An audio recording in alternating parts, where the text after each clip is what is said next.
Сәлеметсіздер ме, құрметті студенттер? Қазақ тілі сабағына қош келдіңіздер. Бүгінгі сабақтың тақырыбы іскерлік қатынастағы жазудың маңызы. Сабақтың мақсаты іскерлік әңгімеге орай сөз әдебін игерту, оқушы қызығушылығын ояту, тіл байлығын дамыту, өз ойын еркін жеткізе білуге баулу, топта бір-бірінің пікірін тыңдай білуге, бірін-бірі толықтыра білуге, үйрене білуге баулу. Күтілетін нәтиже топтарда тығыз ынтымақтастық орнайды, көшбасшылар топ мүшелерінің жұмысын жоспарлайды. Критерийлер: іскерлік қатынас туралы толық мәлімет біледі, іскерлік қатынастағы жазудың маңызын меңгереді. Скрипторлар: іскерлік қатынас туралы өзіндік іздену 2 балл, сөйлеу мәнеріндегі табысқа жету кілтімен жұмыс 1 балл, тақырыпқа байланысты сұрақтар құрастырады 1 балл, іс-әрекет жоспарын ұсынады 1 балл. Алдымен студенттер үй тапсырмасы бойынша төмендегі сұрақтарға жауап берейік. Іскерлік қарым-қатынас тиімділігінің негізгі шарттары қандай? Іскерлік ортада сөйлеу мәдениеті қандай болу керек? Іскерлік қатынаста қаратпа сөздерді қалай қолдануымыз керек? Іскерлік әңгіме барысы қалай болу керек? Іскерлік келіссөздер қалай жүргізіледі? Және іскерлік қатынаста телефонмен сөйлесудің басты ерекшеліктерін атаңыздар. Ал енді ережелерді қайталаймыз. Сонымен стиль дегеніміз не? Стильдің түрлерін атаңыздар. Енді студенттер жаңа сабаққа көңіл аударайық. Іскерлік қарым-қатынастағы жазудың маңызы қандай? Іскерлік қатынаста үлкен табысқа жету үшін іс-қағаздар жүйесін жан-жақты білу керек. Басқа ұйым, мекемелермен іскерлік қатынас жүргізуде сіздің түр-тұлғаңыз, іс-әрекетіңіз, сөйлеу мәнеріңіз табысқа жетудің бірден-бір кепілі. Бірақ өз ойыңды жазбаша жеткізу өз абыройыңның өсуіне қажетті маңызды шарттардың бірі болып табылады. Сенің жазбаша ойыңды біреу оқығанда, ол нақты әрі түсінікті болумен қатар, жазу каллиграфиясының әдеби көркем болуы сенің мәдениетіңнің өлшемін көрсетеді. Хат, жаңалықтар топтамасы, мақала, баяндама, анкета, әңгіме жазу кезінде олардың негізгі мәтінін құрастыру. Іскерлік қарым-қатынаста тұлға ерекшелігі, мінезі, жасы, көңіл күйі ескеріледі, бірақ ең бастысы істің орындалуы. Іскерлік қатынаста 4 қағиданы есте ұстау керек. Бірінші, мәтінде өз ойыңның, көзқарасыңның немесе зерттеу нысаныңның проблемалық аспектілері ерекше көрініс табуы тиіс. Мәтінді жазу барысында оны оқитын адамның неге қызығатындығы, оның қандай мәселеге ерекше мән беретіндігі ескеріледі. Жазып отырған адамыңның өмірдегі мақсатын, сенім нанымын, жазылған мәтіннің тілін, айтатын ойын, түсіну қабілетін де назардан тыс қалдырмау керек. Мәтінде автордың негізгі идеясы, айтайын деген ойы, түсінігі оқырманға жан-жақты жеткізе алатын тілдік құралдар арқылы әрі нақты, қарапайым түрде берілуі керек. Кез келген жазба дүниені болсын, мейлі ол әңгіме, мейлі ол хат, эссе, баяндама, іс қағаздарына нақты нұсқау беру. Адамның ойлау жүйесіне, қарым-қабілетіне, ойды жазбаша жеткізуге мына 2 әдістің бірі қолданылып отырады. Бірінші, пирамида әдісі. Мұнда оқиға желісімен қызықтыра біледі, жазатын мәселесін анық біледі, қажетті ақпарат бере алады, оқиғаның орны, шығу себептері туралы түсіндіре алады, олардың іс-әрекет түсіндегі бейнелері көрінеді, кейіпкерлер туралы көлемді мәліметтер ала алады. Екінші, төңкерілген пирамида. Мұнда айтар ойдың негізгі фактілері анықталады, фактілердің орын алу себептері талданады және оқырман істің қалай аяқталғанын бірден біле алады. Жазылған мәтінді оқу барысында әрбір адам сол мәтіннен қарапайым 6 сұраққа жауап алғысы келеді. Ол сұрақтар кім, не, қашан, қайда, неліктен, қалай. Сонымен студенттер іскерлік қарым-қатынастағы іс-қағаздар жүйесі хат, мақала, баяндама, анкета, әңгіме, аннотация, эссе, жаңалықтар топтамасы. Іскерлік қатынастағы жазудың негізгі мәтінін құрастырудағы негізге алынатын қағидалар. Мәтінде өз идеяң, түсінігің, көзқарасың ерекше көрініс табуы керек. Мәтінді жазу барысында оны оқитын адамның неге қызығатындығы, оның қандай мәселеге ерекше мән беретіндігі ескерілуі шарт. Оқырманның мақсатын, сенімін, айтатын ойын, түсіну қабілетін назарда ұстаған жөн. Іскерлік қарым-қатынаста ойды жазбаша жеткізудің әдісі: бірінші төңкерілген пирамида әдісі, екінші кәдімгі пирамида әдісі.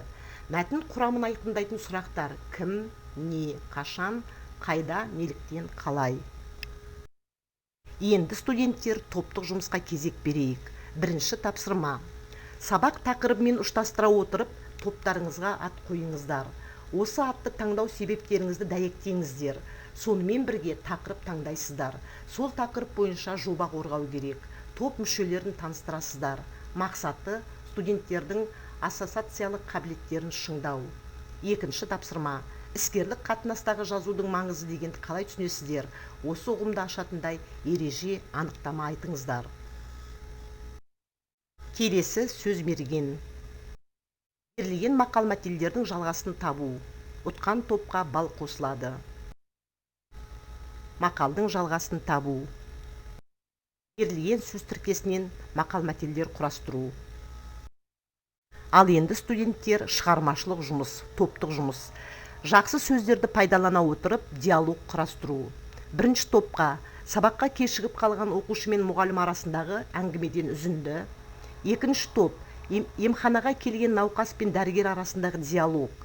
Үшінші топқа тұтынушы мен сатушының дүкендегі сыпайы қарым-қатынасы туралы диалог құрастырасыздар. Енді жаңа сабақты бекіту кезінде төмендегі сұрақтарға назар аударайық. Сонымен іскерлік қатынаста жүргізілетін мәтінге қойылатын талаптар қандай болуы керек? Төңкерілген пирамида әдісі деп қандай әдісті айтамыз? Кәдімгі пирамида әдісінің ерекшелігі неде? Енді студенттер төмендегі бейнебаянды көріп алайық. Ауызекі және жазба тілде сөйлеу туралы түсінік. Ауызекі сөйлеу адамдардың бір-бірімен пікір алмасуы, сөйлесуі, хабарласуы, әңгімелесуі тіл арқылы ауызша жүзеге асады. Екі адамның бір-бірімен әңгімелесуі, телефон арқылы әңгімелесуі, теледидар, радио тыңдаулар жатады. Жазбаша сөйлеуде адамдардың бір-бірімен пікірлесуі, хабарласуы, әңгімелесуі жазбаша түрде орындалады. Кітап, газет, журналдар, электронды пошта арқылы хат жазысып сөйлесу жатады. Алыстағы ата-әже, аға қарындастарына хат жазу жатады.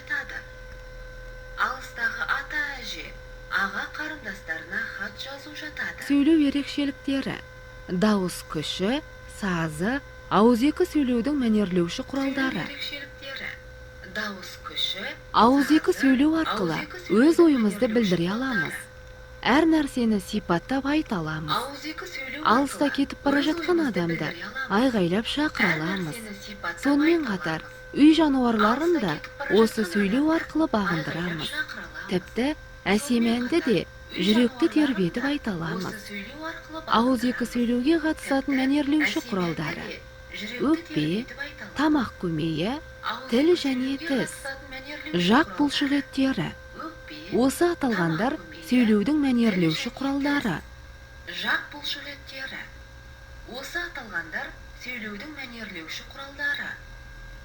Ауызекі сөйлеу кезіндегі дене қимылы және жазба тілде сөйлеудің ауызекі сөйлеуден өзгешелігі. Сөйлеу құралдарының бірі мен түсіндіру. Дегеніміз ішкі сезімнің дене арқылы сыртқа білінуі. Бас изеу, күлу, жылау, қолмен белгі беру, ауызбен белгі беру. Бет құбылысы, яғни мимика дегеніміз бет пішінін өзгерту, көз жанарын құбылту арқылы сөйлемдегі сөз мағынасын түсінуге, айтылған ойды дұрыс қабылдауға көмектесетін көмекші құрал. Адамдар ойын жеткізуді тек сөзбен сөйлем арқылы беріп қана қоймай, дене қимылы және арқылы көрсетеді. Дене қимылы мен ауызекі сөйлеуде қолданылады. Ауызекі сөйлеу ертеде пайда болған. Адамдар жазу сызуды білмеген кезде өз ойларын келесі адамға ауызша жеткізіп отырған.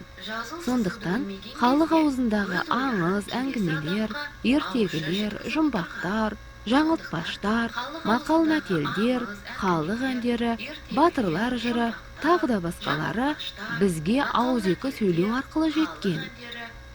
Ертеде жазу бірден пайда болған жоқ.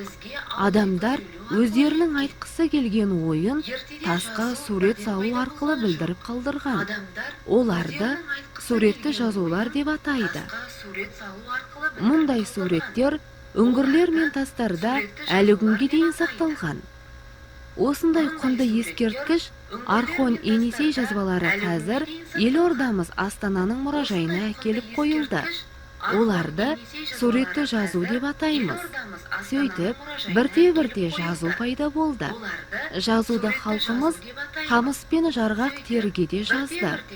Кейіннен қағазға басып, кітап шығарды. Қазақ халқы алғаш араб әліпбиін қолданды. Кейін латын әліпбиіне көшірілді. Қазіргі қолданып жүрген әліпбиіміз орыс жазуына негізделіп жасалған. Тек қана қазақша дыбыстарды таңбалайтын 9 әріп қосылған. Бұны біз жазбаша сөйлеу деп атаймыз. Ал жазбаша сөйлеуде болған оқиғалар мен деректер кітапқа жазылып қалдырылады. Жазбаша тілдің ауызша тілден ерекшелігі айтылған сөз жазылған қалпында өзгермей сақталып отырады. Олай болса, жазбаша тіл адамдардың хабарды жазбаша жеткізіп айту. Жазбаша тіл адамдардың хабарды жазбаша жеткізіп айту. Ал енді студенттер үйге тапсырма аламыз. Іскерлік қатынастағы жазудың маңызы туралы оқу түсінігін айту. Оқулықтағы 82-ші жаттығу орындалады. Төл сөзді төле сөзге айналдыратын жолдары туралы ережені жаттау. Мен құрметті студенттер, бүгінгі сабағымыз аяқталды. Сабақтың соңында бүгінгі сабаққа айтылмаған сөйлем әдісі бойынша кері байланыс жасаймыз. Жоғарыда көрсетілген тапсырмаларды Платонусқа тексеруге жібере аласыздар. Сабағымыз аяқталды, сау болыңыздар.